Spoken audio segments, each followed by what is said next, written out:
What's going on, everyone? Welcome to another edition of the 49 Carats Prospect Spotlight, where you get a chance to learn more about NFL draft hopefuls. I'm Steph Sanchez, and I'm excited to be joined today by another CGS All-Star participant, Austin Peay linebacker, Bo Spearman. Bo, how you doing, man? I'm great. I'm excited to be here. I'm excited to have you on today. Thank you for coming on. Now, Bo, I usually like to start these interviews with a little rapid fire, just to get us comfortable here, just something light. So 5 questions. First thing that comes to mind, just fire it off, all right? First question, PlayStation or Xbox? PlayStation. Are you a morning person or a night owl? Morning. Okay. Favorite cheat day meal? Tacos. Do you have any game day rituals? Listen to me a lot of music. All right, if you could jersey swap with any NFL player, who would it be? Dre Greenlaw. What? Okay, we might have to revisit that one. Um, but that one makes me excited. Um, Now let's get into talk about your college career here, Bo. I know you played 4 seasons at Chattanooga before your final season at Austin Peay. So, what went behind the decision to transfer for that final year? Well, Chattanooga was great for me. It was definitely a learning process. I learned a lot from a lot of great guys. We had a lot of guys that's currently in NFL right now and trying to get there as well. So I learned a lot. But what came into my decision to transfer is I just wanted to play my senior year with my brother. All right, yeah, that's awesome. And throughout your college career, was there a year where you felt like the game started to slow down for you and things started to click a little better? For sure, my senior year at Chattanooga, which was my junior year, then my senior year at Austin Peay, it started to slow down immensely because playing at high speeds and practice and everything, it becomes easy to you when you get in the game. And I know for a lot of players, one thing they say that helps them get to that sort of next level where the game starts to slow down is the film study, right? So walk me through your film study process throughout the week. What are you looking for in opponents? Well, my film study as a linebacker, I like to read the keys of like the O lineman because most times the O lineman tell you everything. If you're on the outside, you look at the tackle. If the tackle is like high, he's gonna pass it. Or if the tackle is like low, he's gonna be a run block. At this level, with the big guys, they'll give you a telltale sign because they're kind of bigger, so they'll have to like cheat to the where you got to go. And then sometimes you look to see which offensive lineman is the pulling guard, which offensive lineman they like to run behind. You like to see what formations they like to do, and well, me personally, I like to look at the Y off, which is like the tight end off the ball, like the fullback. I like to look at him because the ball mostly follows the fullback more than it follows the pulling no lineman. Right. Yeah, definitely. Now, how about when you watch film on yourself? Like, are you hypercritical of yourself? Like, what are you watching when you watch yourself play? I like to see like my decision making because that's what like the NFL teams are looking for, your decision making. It's not about the play you make, it's about how the efficiency of it, how you did it and all that. So I like to see like my steps, the speed to the ball, my angles and everything. Okay. And how would you describe your play style? I say I would think I'm more of like a DB playing middle linebacker, like, but I can get in there in the run game, but I can also run with your fastest receiver. Okay, yeah, I'm sure. Yeah, teams would love to know about that. Mhm. Now we have a question here from the chat. Says for us listeners that don't know much about football, could you explain the key differences between 4-2 and 4-3? And out of those formations or any others, which is your favorite to play in and why? 4-3, you have an extra linebacker on. 4-2 is usually like two linebackers and a DB playing like your nickel. I think I like the 4-3 better when it's three linebackers, so I can be as like either the wheel linebacker or the Sam linebacker, and I can get my hands on like the smaller receivers. Yeah, and that way you guys could kind of divvy up the responsibility a little bit hmm better between the three of you. Would you consider yourself to be like a very vocal linebacker, or are you kind of like taking the orders? I'm a very vocal linebacker, especially in the game. I love like, especially when I get routed up. It's yeah, I'm talking in. But I'm also commanding my guys like where to slide to. I'm at that point in my career where I can still talk and get my guys lined up and everything and still get the playoff. Yeah, for sure. I like that. Now, I know you got the chance to participate at the CGS All Star. Congrats on that. First of Yes, all, man. how did Thank it you. feel to get that invite? It felt kind of surreal for me. It felt like something I knew that it should have been happening, but everybody' career don't go the way you want it to. So it just felt like a breath of fresh air. And it was I thank Jose and Mike Riddleman for the opportunity because it was a blessing for sure. Yeah, Mike's awesome. I got the chance to interview him, and he talked to me about this year's roster, and he was really excited about it. So yeah, it was a great year for the CGS. And was there anyone from like an iron sharpens iron standpoint that you felt like challenged you that week? It was a lot of great guys out there. There was a lot of good competition. I feel like I'd be doing a disjustice by calling out one person because there was so many people out there that were just so good. You definitely had. Well, I know one guy that stood out to me was the guy Tyler Huff Mm. from Jackson State because I played him at Furman when he was at Furman. He was an excellent quarterback. So All right, yeah, I'll have to check them out. Now, I'm sure throughout this process, like you've had a chance to talk with a number of teams. Has there been any conversations that have stood out to you so far? uh, I wouldn't say it really stood out. I'm really just taking it as it goes. It's really just a blessing to be here. I'm just listening for everything. I'm just kind of surreal just to be hearing from anybody. Yeah, for sure. And what's the feedback you're hearing from teams though so far? Like in terms of what they like about you or what they want to see more of. What's kind of the consensus? Most teams like my speed, but they want you to prove it at the pro days and everything. So that's what I'm aiming for right now. Just go to my pro day and prove that I'm as fast as that on tape. All right, and going back to the Trey Greenlaw thing, hypothetically, like if the 49ers brought you in, what would it mean for you to get a chance to learn under someone like Fred Warner? And I know Dre Greenlaw's a free agent, so who knows if he'll Mhm. be back in the red and gold, but maybe him too. Either one of those guys. Like, what would it mean to you to learn from them?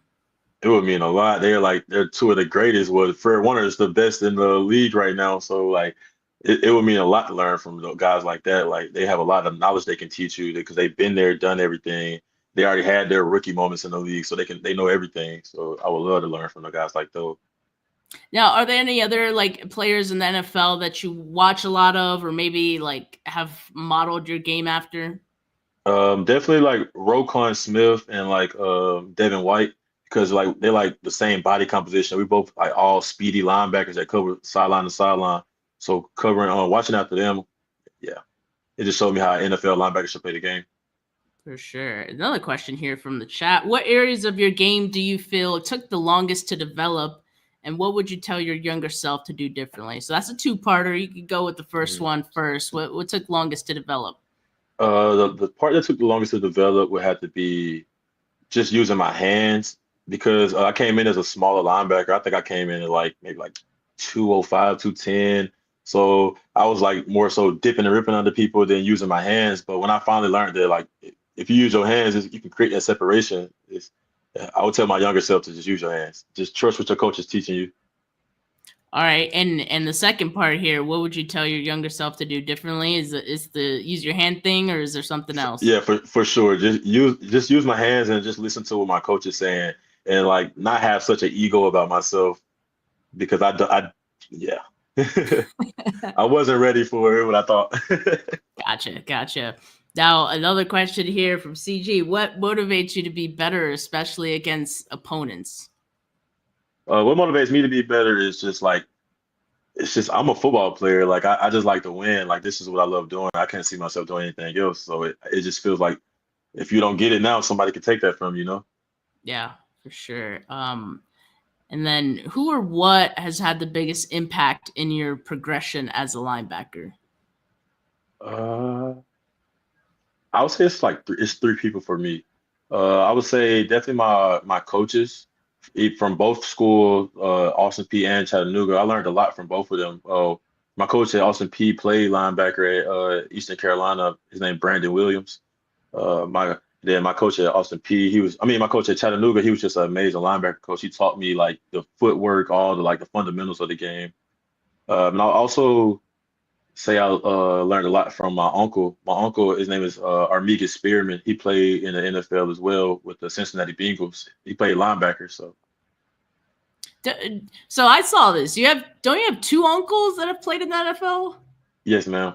So that's crazy, right? Yes, So ma'am. yeah, tell me about their influence, and also like if they've had any advice for you throughout this process so far throughout your career. Well, it's a huge influence because like it's like I grew up playing football. I probably played football as long as I could walk. So like my uncle at the time, I think he was still playing or just about to retire when I on my dad's side, he was about to retire when I was just being born. So it was like fresh in there for everybody. Everybody I knew like, and I'm the only boy in my family, so my family knew like, oh yeah, he's the one playing football. So Okay. from my uncle on my mom's side, he used to be the coach at Clemson. So I used to go. I grew up going to the Clemson camps, whether I was participating or just there, just watching. I grew up around those camps, so football was always my life. Yes, you've always been around it all his life. I love that. Yes, ma'am. Another question from the chat here: down by multiple touchdowns at halftime, what speech will you give to the team to come back from behind and win the ball game? I say just keep fighting. Next play.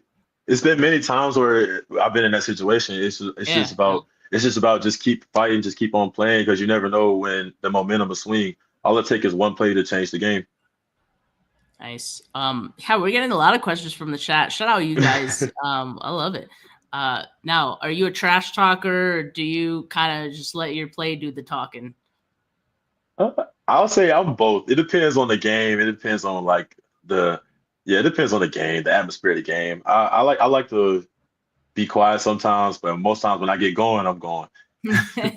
And I'm sure sometimes when you play the same teams, you see some of the same players. Oh Some yeah, of for those sure. rivalries get going, and yeah, there's a lot of talking with those. Um, Papa asked, did you play any other positions before settling into linebacker? Well, actually, my senior year in high school, I played DN, but I was always a linebacker, but it was just a need for DN in my school in high school. So I played DN in high school, but I actually been a linebacker since Little League. I never played anything else. I tried to play tight end, but they just didn't me linebacker. Okay, why was that? Like, did you just not have the hands for No, tight end, or like? I have the hands, I got the speed, I got the size. I'm like perfect size for like especially NFL running back. I'm perfect size, but like nah, they just never tried me out. I mean, they probably just knew linebackers. That's where you're best Yeah, at. So if it ain't broke, don't fix it. yes, ma'am. Now, when is your pro day? I know that's probably coming up, right? My pro day is March 10th at University of Okay, Tennessee. yeah. So 5 days coming Yes, up ma'am. close. All right. So I know you're probably really busy, entrenched in the training. So what is a typical day of training looking like for you right now? Typical day of training for me, I wake up around 7, get to the facility around 8.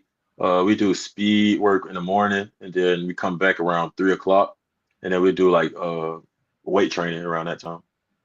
So Okay, and I'm doing 2 days every day except Saturday and Sunday. that's what I'm saying. Like it's a grind Oh, leading it's a up grind. to pro day, man. I don't know how you guys do it, but are there any specific goals that you have as far as like measurables or testing, like what you want to do? I don't think I really have a goal. I just want to run as fast as possible in my 40, whatever that looked like. I don't want to put a limit on it, but Right. I'll say for the 225, I definitely have a goal for that. I think I want to get like between 20 and 25, Okay. somewhere in that area. And just like having seen the combine, last Mhm. week, like does that give you some extra juice, some extra motivation to be like, like I could do that too? Oh, for sure, because now you know what numbers you're chasing, because you know what guys you're competing with. Yeah, for sure. Now, one of my or my last question usually for all these interviews is kind of along these lines of why a team should draft you. It's like what is a team, what is the fan base getting both on and off the field with Bo Spearman? A fan base is getting a guy who loves football, a guy who's I like to think I'm an amazing person, a guy who would give the shirt off his back to anybody. Uh, I'm just a guy who would do whatever for my team. Even if they ask me to just hand out water, I'm doing it. I love it. I love it. I'm sure a team's gonna love that too. Just always, proving out your value to these teams is big. Now, like I said, Bo, I know this is a really busy time for you, so I appreciate you taking the time to come on the show and do this interview. Really appreciate it. Enjoyed Yes, it. ma'am. I appreciate you having me.